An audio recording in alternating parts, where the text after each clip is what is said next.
మీ business ఏదైనా మీ ఊర్లో promotion చేయాలంటే అది సుమన్ టీవీతోనే సాధ్యం. ఇప్పుడే సంప్రదించండి. నమస్తే, వెల్కమ్ టు సుమన్ టీవీ. ఏ కష్టం వచ్చినా చావే పరిష్కారమా?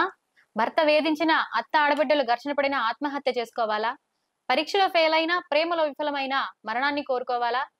సమస్యను పరిష్కరించే శక్తి ఉన్నప్పటికీ కొంతమంది ఎందుకు ఆత్మహత్యల వైపు అడుగులు వేస్తున్నారో, వారి యొక్క మానసిక స్థితి ఎందుకు ఆ విధంగా తయారవుతుందో Yogi Vemana university psychology department associate professor doctor Lalitha madam గారు మనతో ఉన్నారు. ఒకసారి వారితో మాట్లాడదాం. నమస్తే మేడం. నమస్తే అండి. సుమన్ ప్రేక్షకులందరికీ నమస్కారము. నా పేరు doctor K Lalitha, associate professor in Yogi Vemana university Kadapa. Madam, ఏ మనిషి అయినా ఆత్మహత్య చేసుకోవాలని బేసిక్ గా ఆలోచన ఎందుకు వస్తుంది? ఆధునిక కాలంలో చూసినట్టయితే ఈ ఆత్మహత్య అనేది చాలా కామన్ గా కనబడుతోంది. అన్ని వర్గాల వారు చావే చివరి సొల్యూషన్ గా రావడం అంటూ జరుగుతుంది. కానీ ఈ చావుని వాళ్ళు సెలెక్ట్ చేసుకోవడానికి రకరకాల కారణాలు ఉంటాయి. కాబట్టి అంటే ఎక్కువగా వారు మానసిక ఒత్తిడికి గురైనప్పుడు, వారికి వేరే ఆప్షన్ లేనప్పుడు, వాళ్ళకి ఈ చావే సొల్యూషన్గా అనిపించింది అన్నప్పుడు కొన్ని నిమిషాల లోపల వచ్చేటువంటి ఆ ఆవేదన అనేది ఆ రూపం దాచి ఇమ్మీడియట్గా వాళ్ళు ఆత్మహత్య సైడ్ వెళ్ళడం అంటూ జరుగుతుంది. మేడం, ఆత్మహత్య చేసుకోవడానికి అప్పటి పరిస్థితి కారణమా, లేక ముందు నుంచి వాళ్ళ మానసిక స్థితి అలానే ఉంటుందా? అంటే ఈ ఆత్మహత్య అనేది ఒక రోజులో వచ్చేది కాదు. అది ఏదో ఈ రోజే వస్తున్నటువంటి పరిస్థితి కాదు.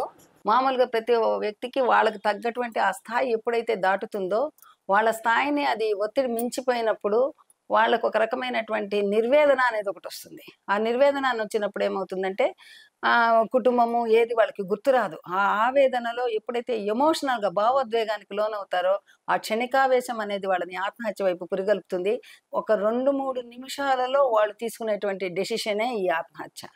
సూసైడ్ వైపు వెళ్ళేటువంటి సిమ్టమ్స్ అనేవి కుటుంబంలో ఉంటూ ఉంటాయి. కొన్ని కుటుంబాలలో అది కలుస్తుంది. దాన్ని పెద్దవాళ్ళు గమనించి ఇంతకుముందు ఎవరైనా చేసుకున్నప్పుడు తర్వాత తరం వాళ్ళని ప్రొటెక్ట్ చేసుకుని, వాళ్ళు అబ్జర్వ్ చేసుకుని, వాళ్ళందరినీ ఒక సైకాలజిస్ట్కి సైకియాట్రిస్ట్కి చూపించుకుని తద్వారా వాళ్ళని మనము రక్షణ చేసుకోవాలి. అది కొన్నిసార్లు ముందర నుంచి ఉంటుంది, కొన్నిసార్లు క్షణికావేశంలో పరిస్థితులకు అనుగుణంగా వచ్చేటువంటి ఒక రకమైనటువంటి ఇదే చెప్పుకోవచ్చు అనమాట సూసైడ్ అనేది. మేడం, రీసెంట్ గా జరిగిన సంఘటనలు చూసినట్లయితే ప్రొద్దుటూరులో ఒక తండ్రి భార్య మీద అనుమానంతో 4 ఏళ్ల బాలుని క్రూరంగా కొట్టి చంపేశాడు.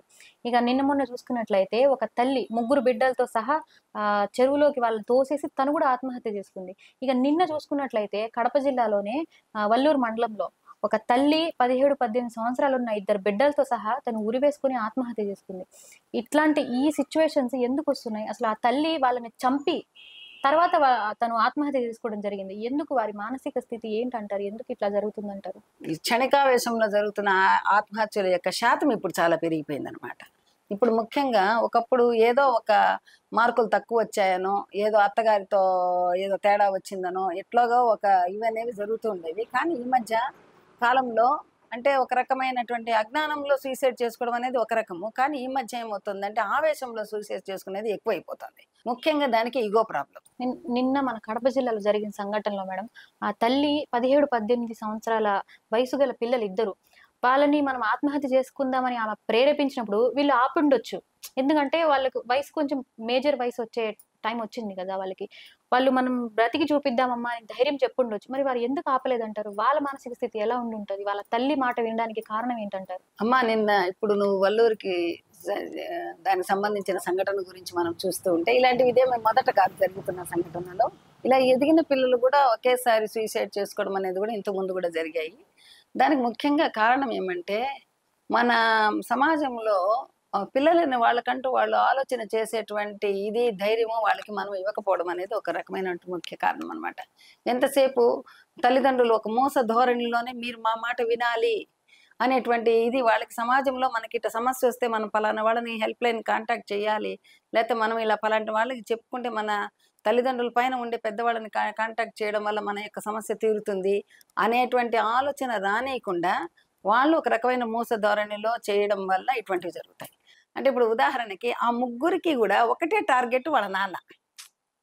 ఇప్పుడు కాబట్టి వాళ్ళకి సమస్యలు ఏముందా, సొల్యూషన్ ఏముంది, వాళ్ళు బతికి సాధించాలి అనేటువంటి యాటిట్యూడ్ లేకుండా మనము ఇలా చేయడం ద్వారా మనం చనిపోయి మనం ఏం సాధించలేము అనేది దానికంటే కూడా మనం చచ్చి ఆయనకు బాధనివ్వడం ద్వారా మనము మనము ఇది చేసుకోవచ్చు అనేటువంటి సజెస్టివ్ రోల్కి వెళ్ళిపోతారు.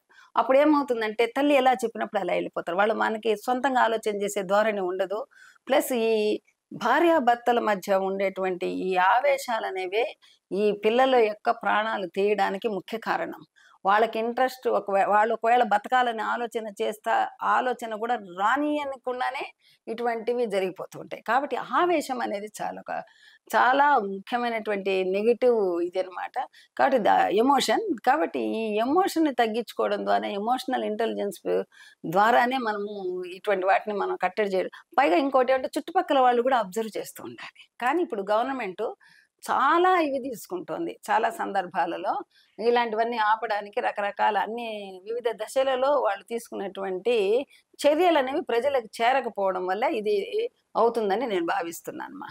ఉన్నత కుటుంబంలో పుట్టిన పెరిగినటువంటి పిల్లలైతే చిన్న కష్టం వచ్చినా కూడా వాళ్ళు తట్టుకోలేక సూసైడ్ చేసుకుంటూ ఉంటారు. కానీ చిన్నప్పటి నుంచి కాయ కష్టం చేసి మానసికంగా కూడా దృఢంగా ఉండి వాళ్ళు కష్టాన్ని ఎదుర్కొని తట్టుకొని నిలబడిన వాళ్ళు కూడా ఇప్పుడు సూసైడ్ చేసుకుంటున్నారు మేడం.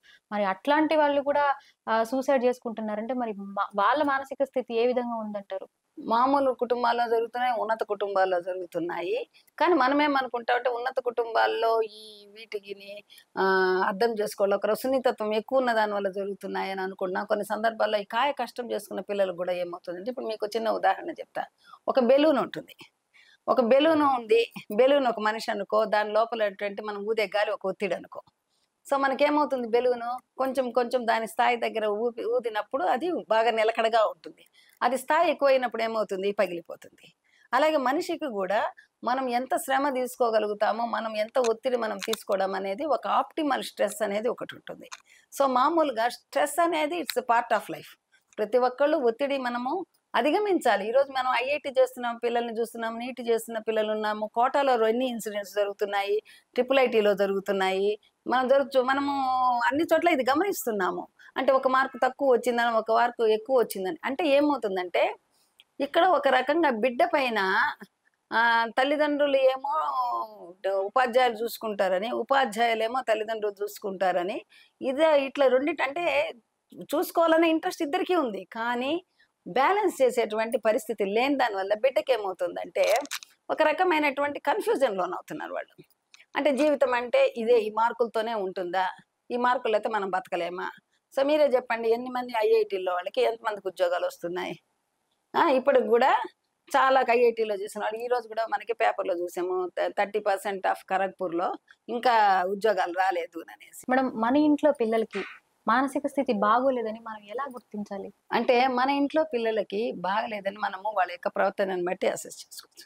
ఇప్పుడు what is the purpose of life? అందరూ హ్యాపీగా ఉండాలని. కానీ వాళ్ళు దైనందిక చర్యల్లో సరిగా పాల్గొనలేకపోయినా, వాళ్ళు ఏదైనా పనులు చేసేటప్పుడు సంతోషంగా లేకపోయినా, వాళ్ళ యొక్క నిద్ర అంటే వాళ్ళ దైనందిక జీవితం సవ్యంగా నడవకపోవడం ద్వారా మనము వాళ్ళ యొక్క ఆలోచన ధోరణి, వాళ్ళ యొక్క మానసిక స్థాయిని మనం అంచనా వేయడం అంటూ జరుగుతుంది.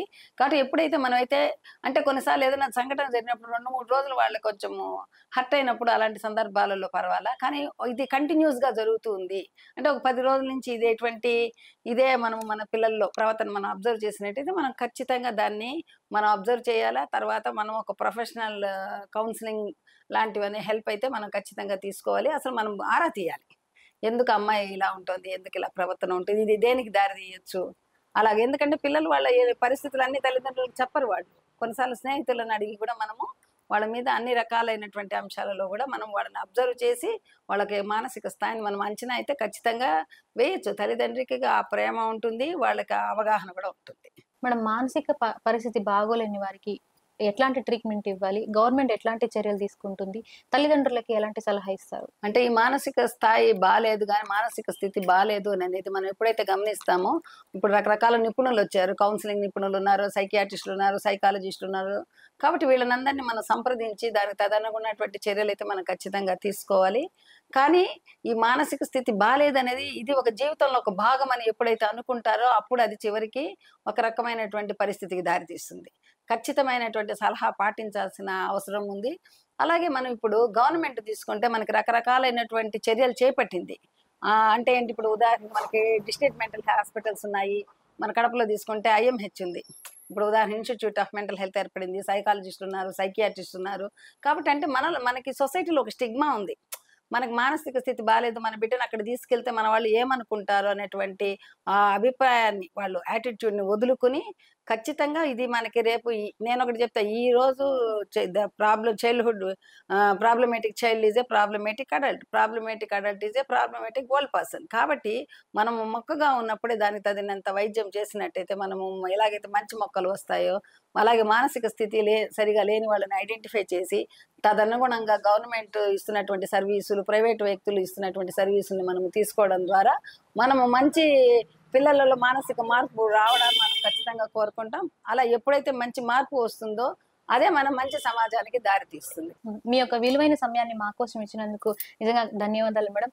మేడం చూసారు కదండి, మేడం గారు చెప్పినట్టుగా జీవించడమే ముద్దు ఆవేశం వద్దు అన్న కాన్సెప్ట్ తో మేడం గారు చెప్పిన విధంగా మనము మన ఆలోచనల్ని మలుచుకొని ఫ్యూచర్ జనరేషన్ ని మనం కాపాడుకుందాం.